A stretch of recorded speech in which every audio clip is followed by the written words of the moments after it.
Down through the ages, many have expressed opinions about Scotland, some, it has to be said, more complimentary than others.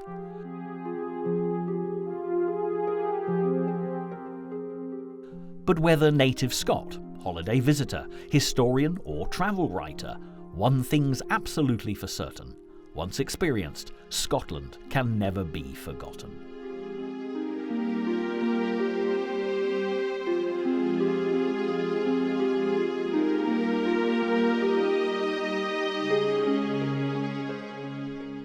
At the height of the summer, the rain can be driving and the wind bracing. But even through the mists, the beauty and dramatic character of Scotland will shine to create a lasting impression, and seemingly every step you take will lead you to tales of magic and mystery, steeped in Celtic tradition and oozing with challenges for the curious. The myths and legends of Scotland date right back to the arrival of the Celts, about 8,000 years ago, who in more recent times have become synonymous with the classic storytelling tradition. But it wasn't until the Romans arrived in Britain in the 1st century AD that documentary evidence starts to appear. As the Emperor Hadrian built his now famous wall to keep the wild people of the north out of England, news travelled fast of the fierce warriors of Scotland. Naturally, as few southerners back then had the wherewithal to go and see for themselves, the stories grew more dramatic with every telling. Larger-than-life young braves, giants, monsters and supernatural creatures all had their parts to play. And when the marauding Vikings arrived, complete with their own, often incredibly bloodthirsty legends, the resulting mix got very interesting indeed. So where do we begin a magical mystery tour in search of the myths and legends of Scotland? Well, for most people, it has to be Loch Ness, truly one of Scotland's most beautiful locations. However, for the majority of visitors who head for the water's edge, it's the monster reported to live here, affectionately nicknamed Nessie, who's actually the main attraction.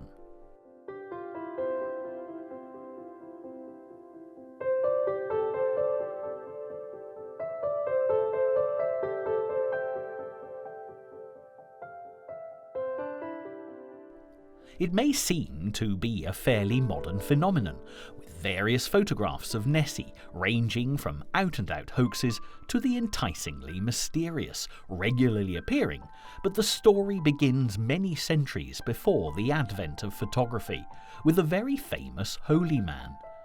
In fact, it's impossible to go far in search of Scottish myths and legends without bumping into a saint by the name of Columba, who was of Irish descent.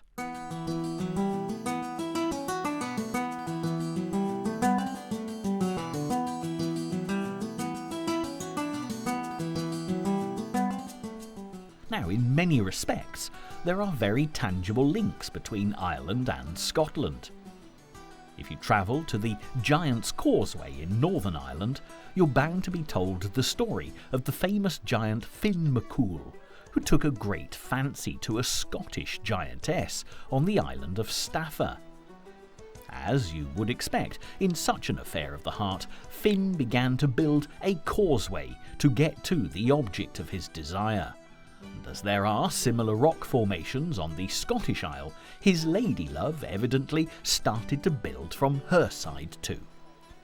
However, when a Scottish giant, who also had a soft spot for the giantess, started hurling rocks at the mighty Finn, all hell broke loose. Eventually, Finn grabbed a huge piece of the landscape and threw it as far as he could, but it landed in the sea, which is said to explain how the Isle of Man came to be, and the causeway got no further than you see here. Saint Columba, as we already know, was born in Ireland, but when it came to reaching Scotland, he got an awful lot further than Finn McCool ever did. However, It was a dispute over the Gospels rather than a woman that motivated Columba's Scottish adventure.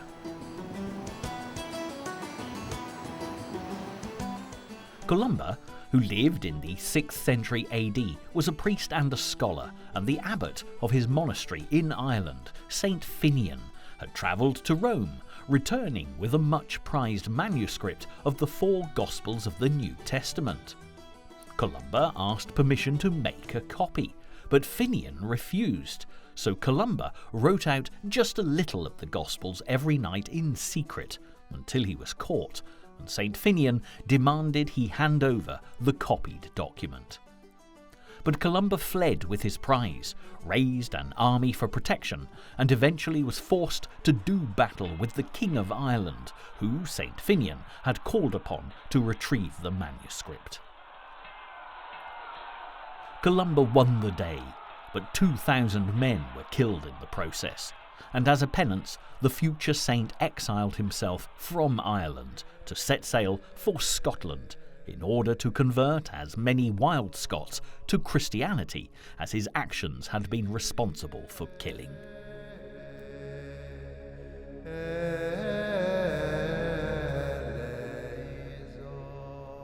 Eventually, with 12 companions, Columba founded a monastery on the island of Iona, which is still a place of pilgrimage for Christians to this day.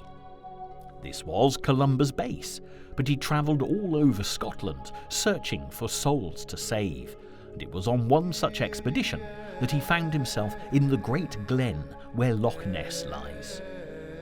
And this is how the first recorded sighting of the Loch Ness monster came to be attributed to St. Columba in 565. According to Adamant's Life of St. Columba, written shortly after the saint had died, Columba saved a man who was being attacked by the monster. He cried out to Nessie, "Thou shalt go no further, nor touch the man, go back with all speed." And it was recorded that this is precisely what the monster did. It might have been a good story for helping to convert the native Scots to Christianity, but how much truth there is in the tale is another matter entirely.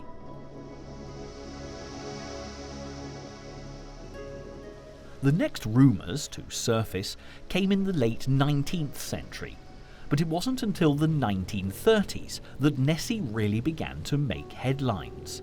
Then, through the 20th century, as technology offered greater opportunities to look into the watery depths of Loch Ness, the legend grew and grew in popularity, although a definitive answer to the question over Nessie's existence has never been found.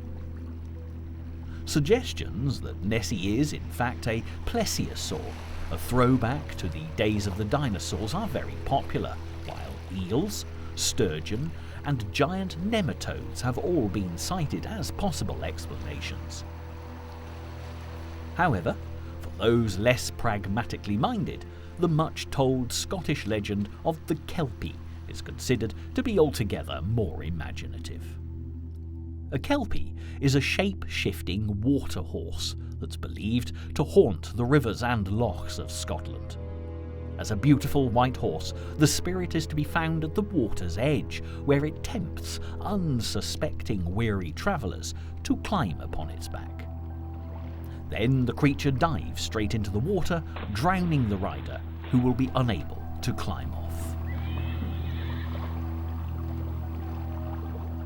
Interestingly, a similar legend, that of the Brook Horse, is part of Scandinavia's legendary heritage, with the Welsh and Irish having their own version of the story, and a link between the water spirit Kelpies and lake monsters, especially in the case of Loch Ness and the elusive Nessie, has been put forward on a number of occasions. Looking at Loch Ness in all its magnificent beauty today, and the imposing ruins of Urquhart Castle, it'll come as no surprise that legends abound here, even if you do have to be aware of magical white horses.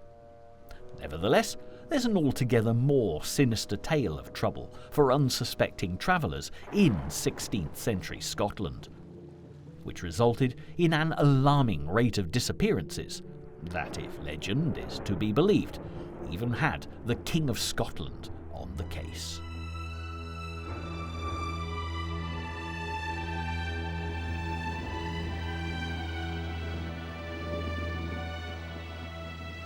On the west coast of Scotland, not far from the world-famous golf course at Turnberry, you'll find the seaside towns of Gurvan and Ballantrae, with the latter's name originating from the traditional Gaelic meaning town by the beach.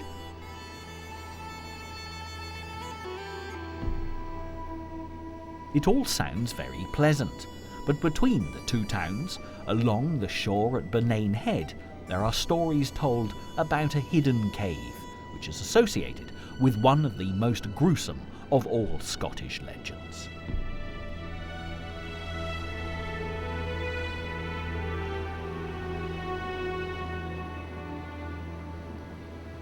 Looking at this stretch of coastline, there's a certain wildness about it. But back in the 1500s, for almost a quarter of a century, this was quite literally a place from which people never returned, once they'd fallen victim to the notorious cannibal Sawney Bean.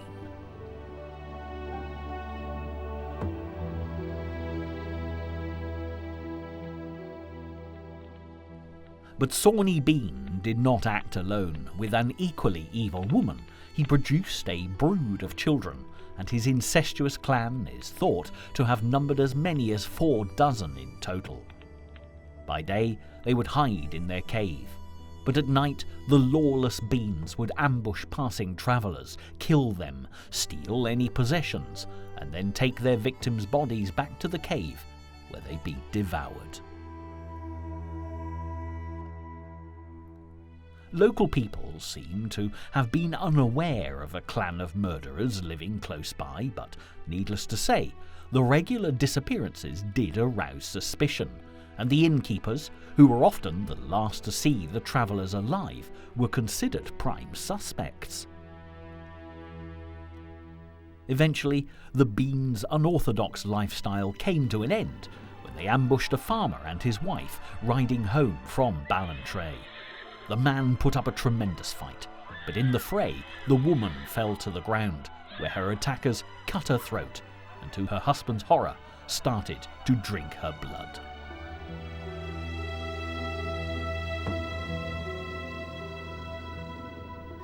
When the farmer escaped, news of the murderous clan spread fast, and a detachment of troops soon arrived to hunt Sawney Bean down.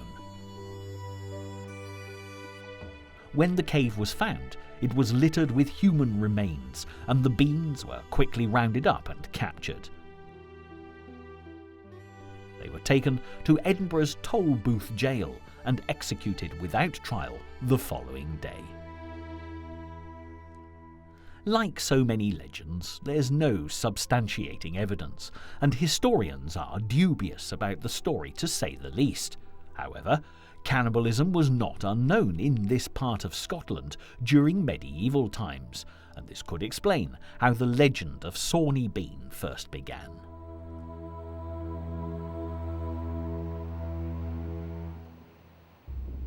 And so, our journey has brought us to Edinburgh, a city awash with some of the best Scottish myths and legends. And as elegant and cultured as these beautiful buildings appear today, there's a darker side to Scotland's capital, and you don't have to delve too deeply to find it.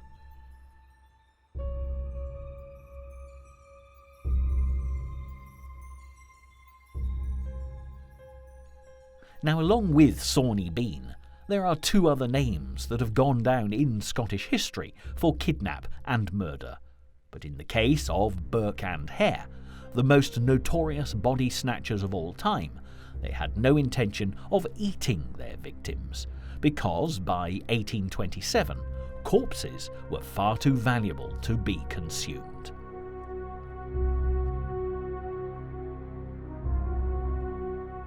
Edinburgh University has a fine reputation when it comes to medicine, but in the early 19th century, Edinburgh, like many other medical schools, struggled to find sufficient dead bodies for the students to learn their craft from.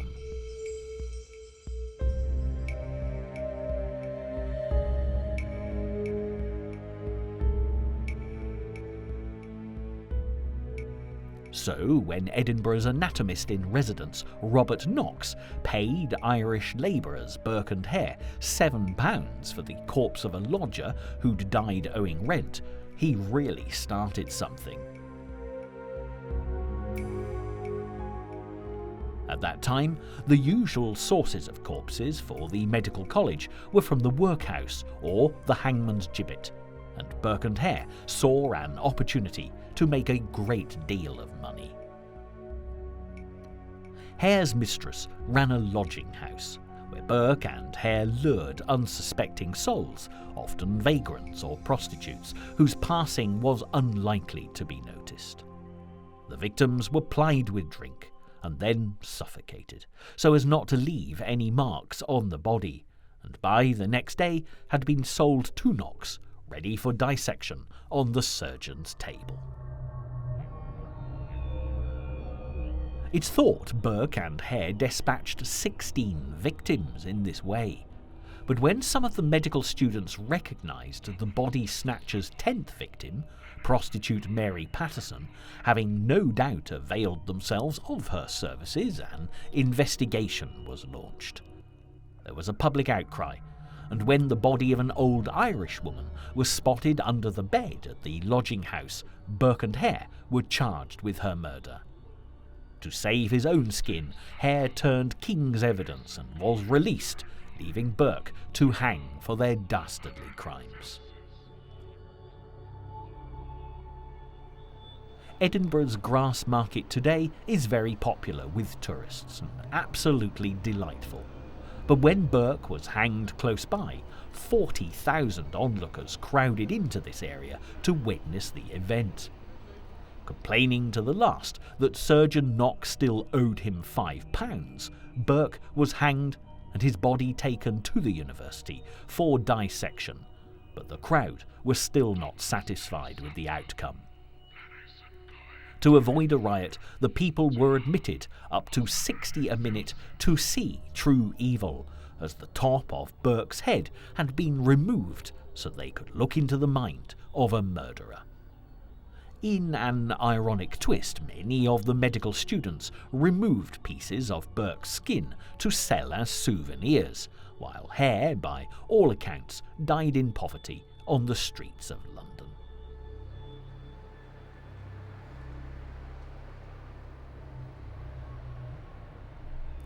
Law and order was always a dangerous business in Edinburgh, as demonstrated with so many spectators turning up to see Burke hang.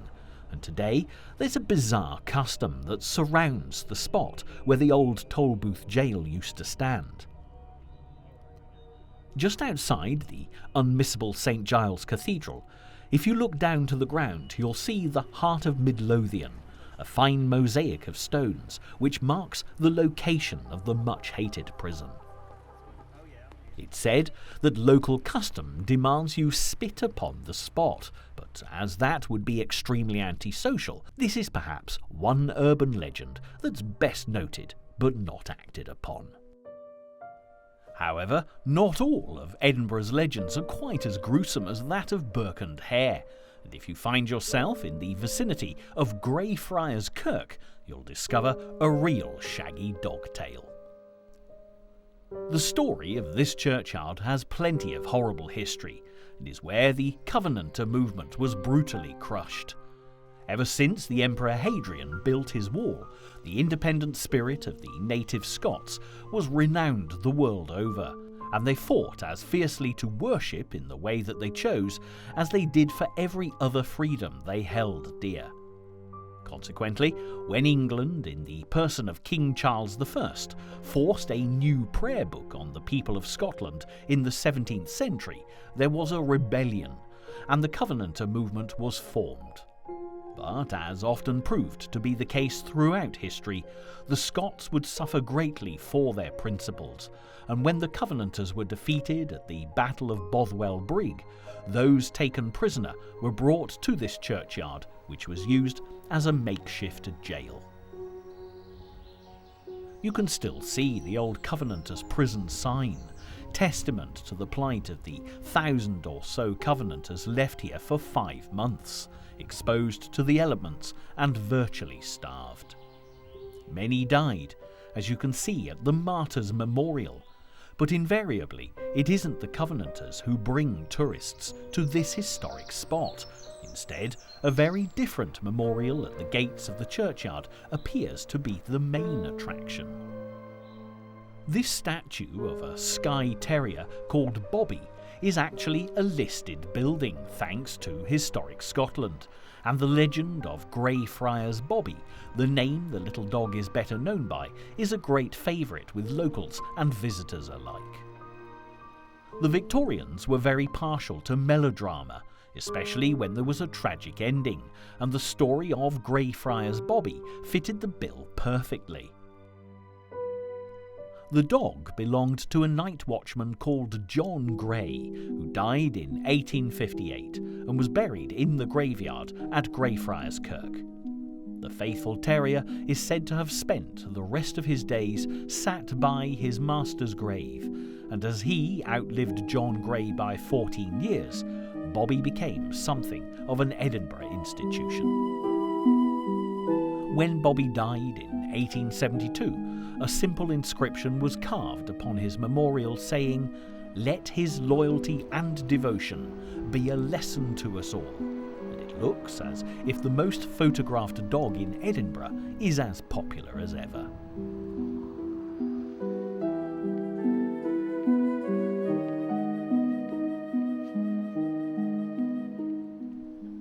Now, although John Gray and his faithful Bobby rest in peace here, Edinburgh is well known for its ghost stories.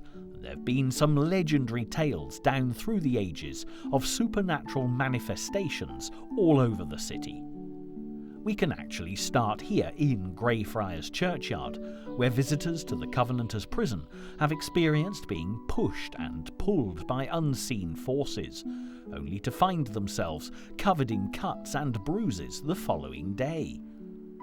Some believe it's the ghost of George Mackenzie, the Scottish lawyer responsible for persecuting the Covenanters, who's buried in the churchyard, while others think it's more likely to be the spirits of the unfortunate prisoners who starved to death here in such appalling circumstances. There are a number of ghost walks that are offered through Edinburgh's fascinating streets, and these excursions have become extremely popular tourist attractions. Here's a very brief look at some of the city's favourite ghostly legends. One of the most haunted destinations on any tour of Edinburgh has to be the castle, where tales of the paranormal have proved very mysterious indeed.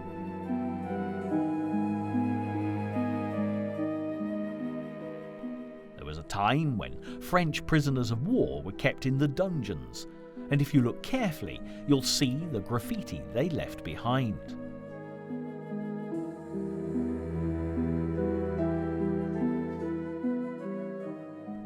The castle boasts plenty of sightings of a headless drummer, who's believed to be of French origin, but in keeping with this musical note, the most infamous of the apparitions here is a lone piper, who can sometimes be heard even if he isn't seen.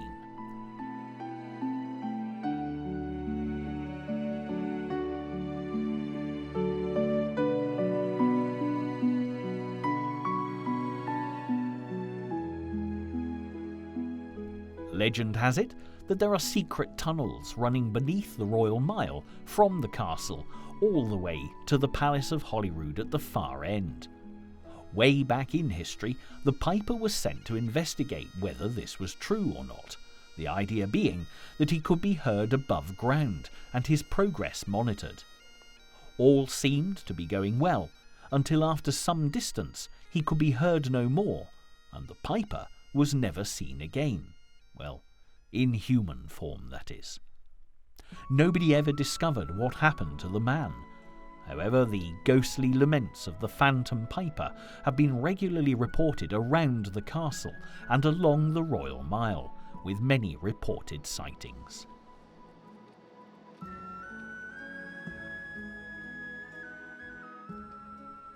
While exploring the Royal Mile, Edinburgh ghost walkers will always watch out for a ragged little girl known as Annie, the most famous of the spirits said to have come from Mary King's Close.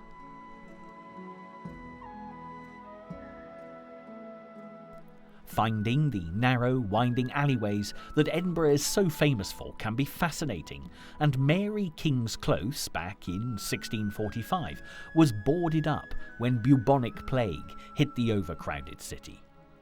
By all accounts, there were plague victims still living, just left to die, and little Annie, with pustules all over her face, is believed to have been one of them. The sightings started 40 years later, when a housing shortage forced the close to be reopened. And today, a reconstruction of what life would have been like in Mary King's Close back in the 17th century has become a very popular attraction, as people from all over the world come in search of Annie, many bringing gifts of toys to leave for the little girl to play with. Ghost hunters are also keen to explore the Palace of Holyrood when they've completed the Royal Mile. But as it's the British monarch's official residence when visiting Edinburgh, the opening times of the palace are definitely restricted, and ghostly apparitions are not usually known for being overly cooperative when it comes to schedules. Nevertheless, the three ghosts most closely associated with Holyrood are indeed fascinating, and Mary, Queen of Scots, the most famous of the three, has become one of the most legendary protagonists in Scotland's colourful history.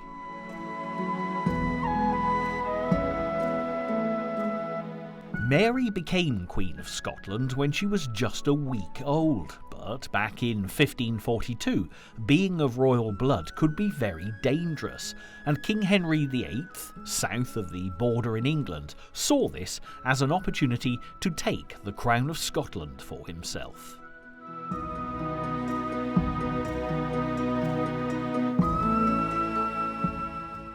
When his son Edward was born 5 years later, he tried to force a dynastic marriage between Mary and the infant prince. But in a bid to keep Scotland independent, Mary's mother asked the help of the King of France, and the child Queen of Scotland was dispatched across the Channel with a betrothal arranged to the heir to the French throne, the Dauphin, instead.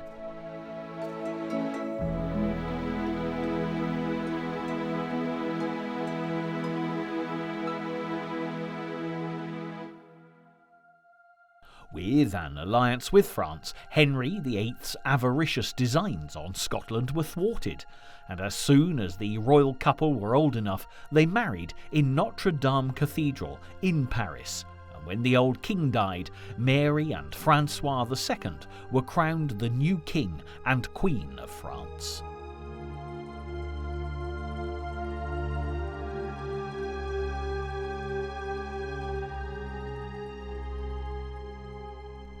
Then tragedy struck when Mary's young husband died shortly after the coronation, and at the tender age of 18, the widowed Mary returned to Scotland to claim her birthright.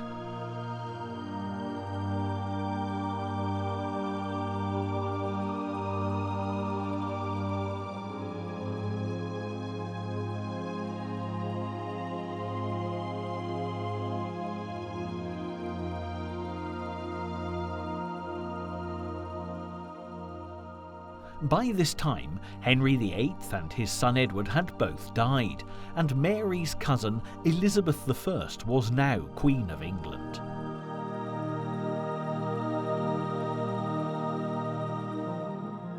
An alliance between the two queens would undoubtedly have helped both of them, but as Mary was Catholic and Elizabeth Protestant, they each became rivals for the other's throne.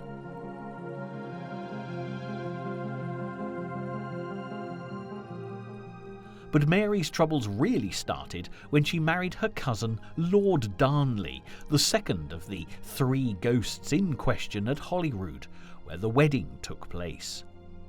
Darnley was a poor choice, no doubt charming until Mary was his wife, but the Queen quickly realised it was his lust for power rather than desire for her that had motivated his actions.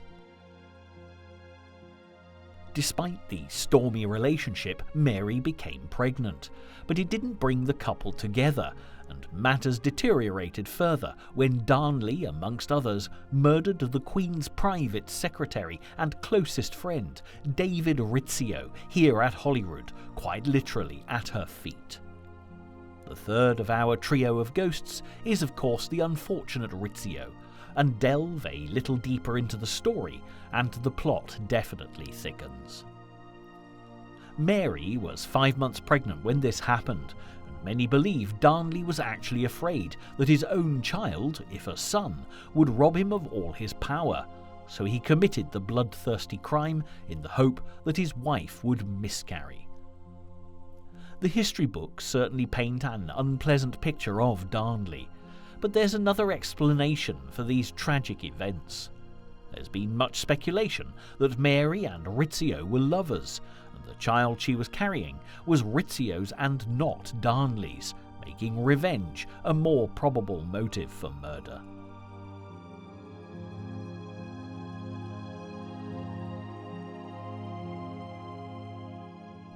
Whatever the truth, the blood stains on the stone floor of Holyrood Palace, where Rizzio fell to his death as a result of 57 stab wounds, have never been washed away.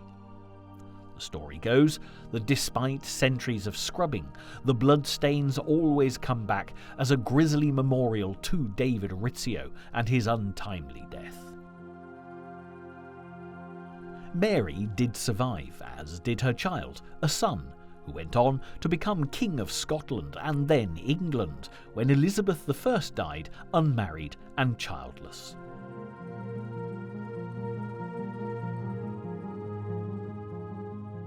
Ironically, Darnley didn't fare much better than Rizzio, and he too was murdered not long after his rival, with Mary Queen of Scots very heavily implicated in the plot, along with the Earl of Bothwell, her next husband.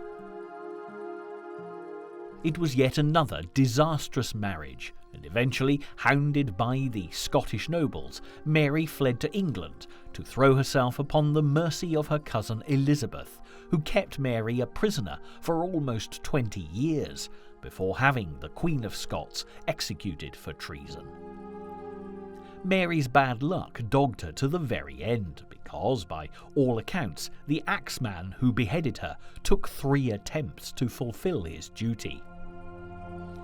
So, all 3 ghosts in this tragic tale died most horrible deaths, and the legend of the Queen of Scots continues, owing as much to myth and speculation as it does to historic fact. When it comes to the great legends of Scotland, from the nation's earliest beginnings right up to the present day, the issue of Scottish independence is key to so many of the great stories.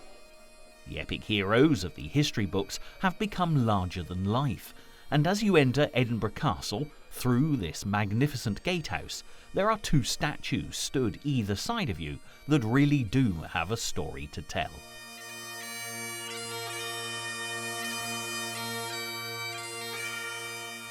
The first is William Wallace, transformed into a household name by Mel Gibson in Braveheart, the blockbuster movie from 1995 that introduced this Scottish patriot to a worldwide audience. Now, although through generations of telling, myths, legends and history all have a habit of getting a little muddled, this is never truer than in the case of William Wallace.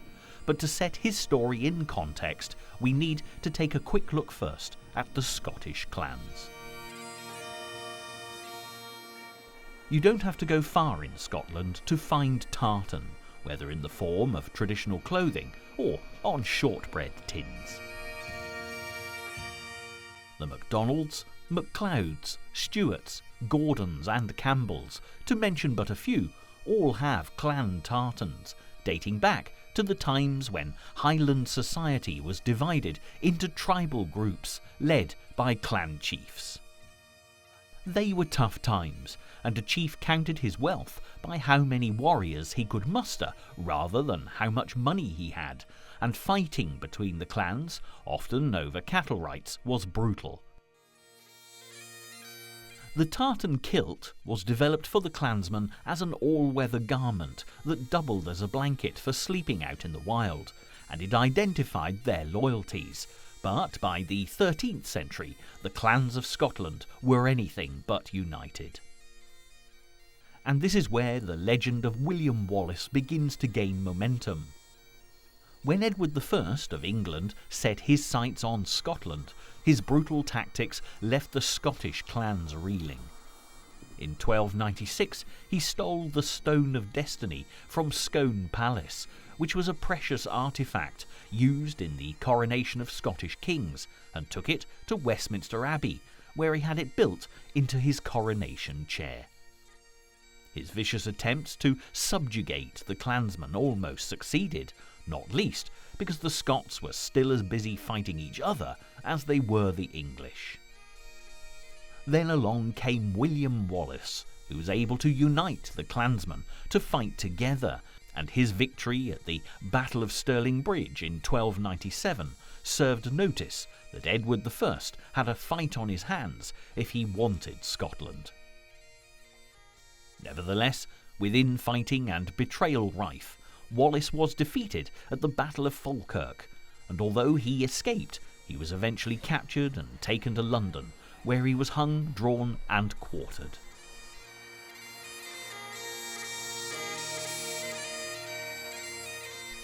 Despite Wallace's heroic status today, to believe that he was a paragon of virtue would be an oversimplification, and stories of his own violent behaviour are given a good deal of credence.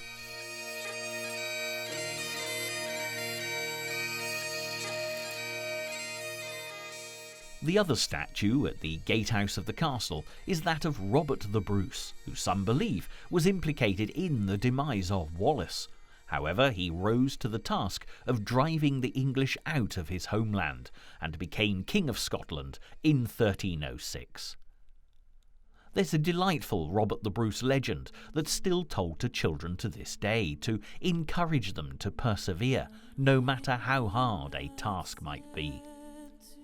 When Robert the Bruce was hiding in the depths of a dark cave, having been beaten by Edward I and the English on 6 occasions, he was in the depths of despair, ready to give up the fight for Scotland and freedom.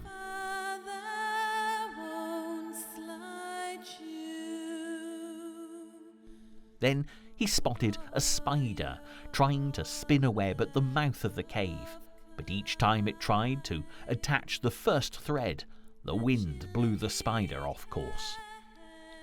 This happened 6 times, and when the spider made a 7th attempt, Robert the Bruce vowed that if it was successful, he too would muster all his strength and attack the English for a 7th time, believing that just like the spider, he would be victorious.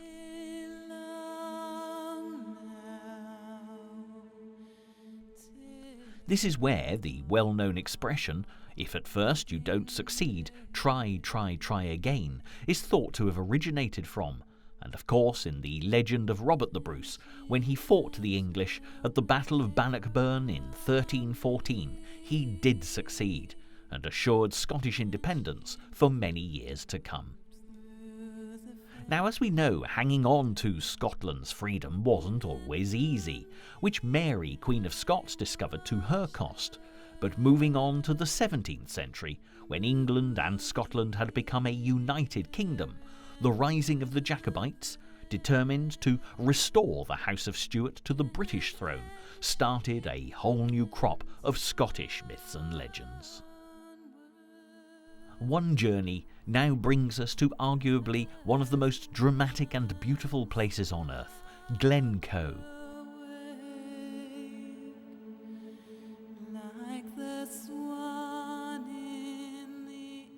for the many walkers and climbers that come here, even in fine weather, it always needs to be treated with the utmost respect.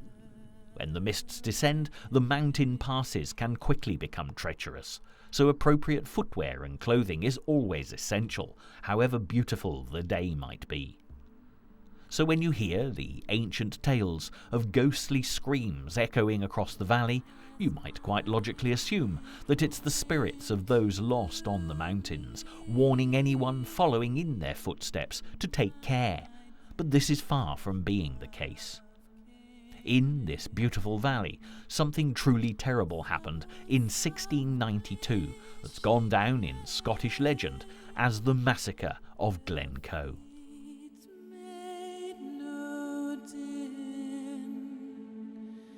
And she laid her hand on me.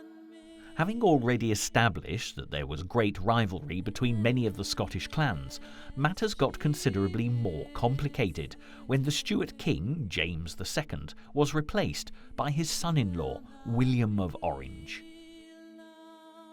James II was the great-grandson of Mary, Queen of Scots, and when he fled to France, many of the Highland clans were very unhappy about a king of Scottish descent being deposed by a Dutchman.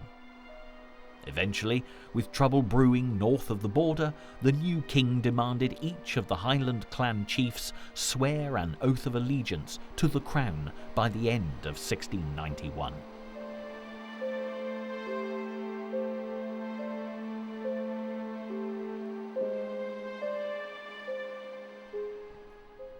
The wild landscape of Glencoe was home to the MacDonald clan of the chief Macian.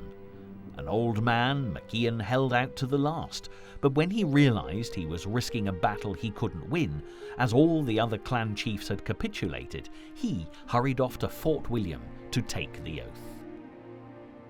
And so begins a chapter of events that transformed an old man's error of judgment into a tragic legend. There was no magistrate in Fort William to officiate. By the time Macian reached Invergary, in the winter snow, it was January the 6th, 1692, and the deadline had passed.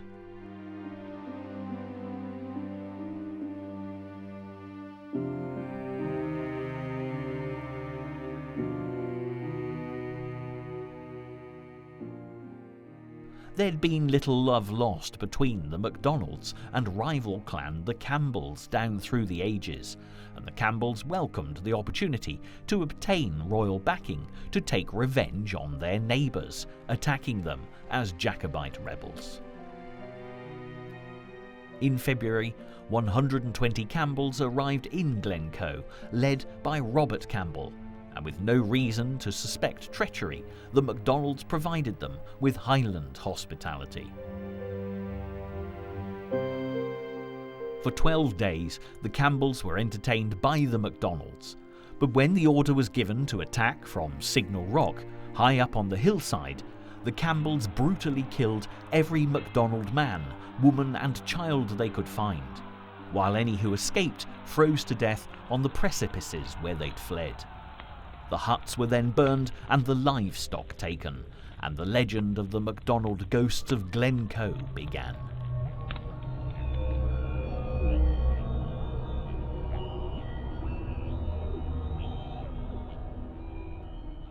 But when it comes to massacres and ghostly tales, there's one place further north that's very possibly the eeriest and most haunting location in all Scotland, where the Jacobites' dreams were finally dashed in the most brutal way imaginable on the battlefield of Culloden.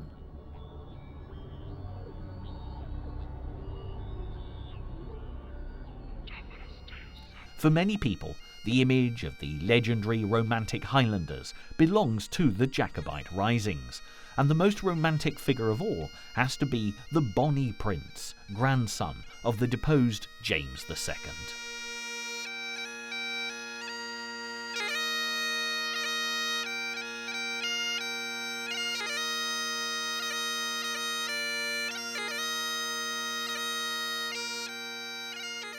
Charles Edward Stuart, who was born in France, landed in Scotland in 1745, determined to raise an army of Highlanders to march on London and restore the Stuarts to the British throne.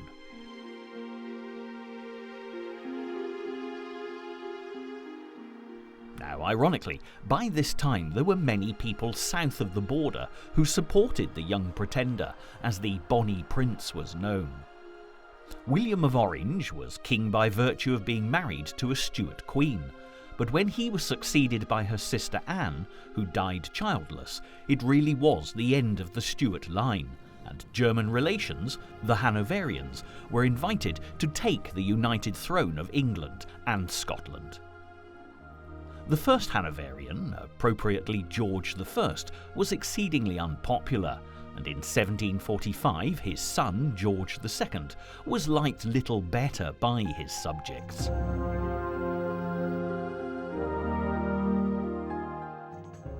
There was every chance that a Jacobite rising could now succeed, and Bonnie Prince Charlie's campaign began very well indeed.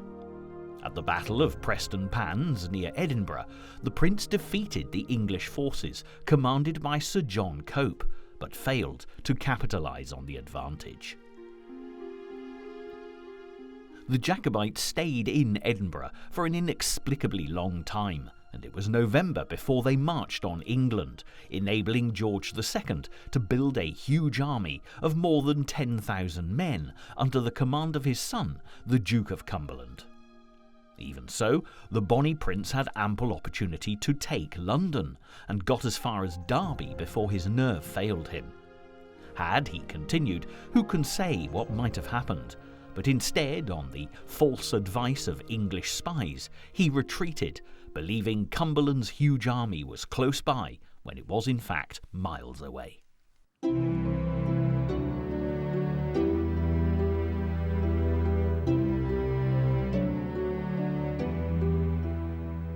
And so we finally reach Scotland's most legendary battlefield, Culloden Moor, on the outskirts of Inverness, where the Bonnie Prince's campaign that had started with such promise ended in tragedy.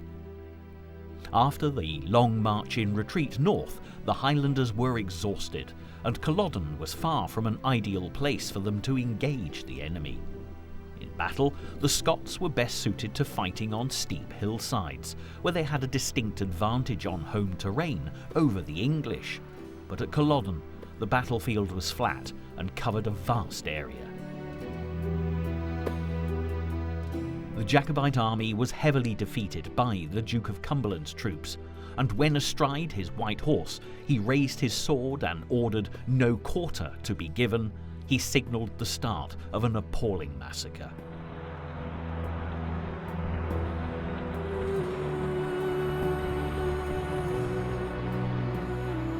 The injured Scots were slaughtered, and he even went back with his troops the next day to kill any who'd survived the night.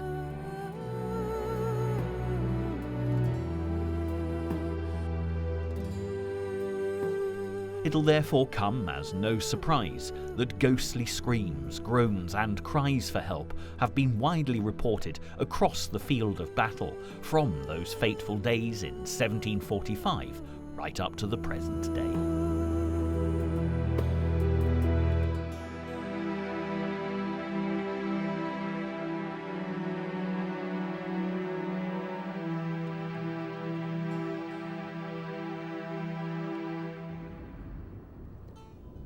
Yet Bonnie Prince Charlie escaped the English, and the story of how he managed to do this is very definitely the stuff of legend.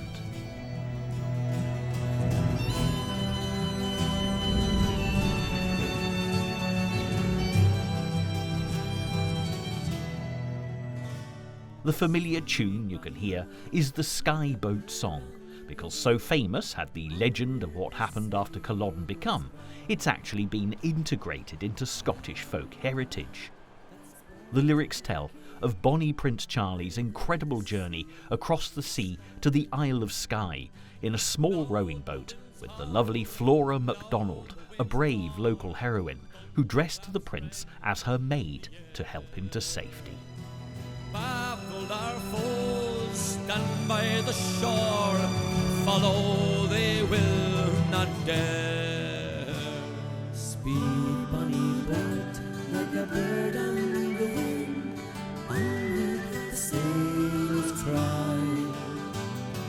Carry the light that's born to begin, over the sea to sky.